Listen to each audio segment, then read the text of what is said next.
झेप मराठी, आरसा महाराष्ट्राचा। नाशिक पाठोपाठ धुळे शहरातही टवाळखोरांना पोलिसांनी चांगलाच धडा शिकवलाय। झालं असं की 17 ऑक्टोबर रोजी धुळे शहरातील जिजामाता हायस्कूल जवळ काही टवाळखोर मुलांनी एका शाळकरी विद्यार्थिनीची छेड काढली। या अचानक प्रकारामुळे ती विद्यार्थिनी घाबरली, पण प्रसंगावधान राखत तिने स्वतःची सुटका करून घेतली आणि या मुलांनी तिथून पळ काढला। या घटनेमुळे संपूर्ण शहरात खळबळ उडाली होती। घटनेची माहिती मिळताच धुळे शहर पोलिसांनी तत्काळ कारवाई करीत या टवाळखोरांना बेड्या ठोकल्या। तसेच पोलिसांनी या मुलांना त्यांच्या कृत्यांचे प्रायश्चित्त देखील घ्यायला लावले। ज्या रस्त्यावर या टवाळखोरांनी मुलीची छेड काढली होती त्याच परिसरात पोलिसांनी या तिघांची धिंड काढत त्यांच्याकडून नागरिकांसमोर माफी मागायला लावली।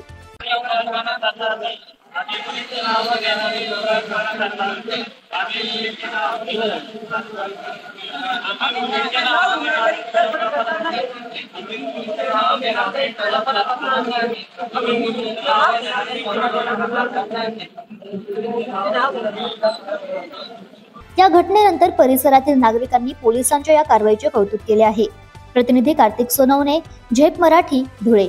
अशाच वेगळ्या आणि ताज्या बातम्यांसाठी पाहत रहा झेप मराठी, आरसा महाराष्ट्राचा। संपादक प्राध्यापक अनिल चव्हाण, धुळे।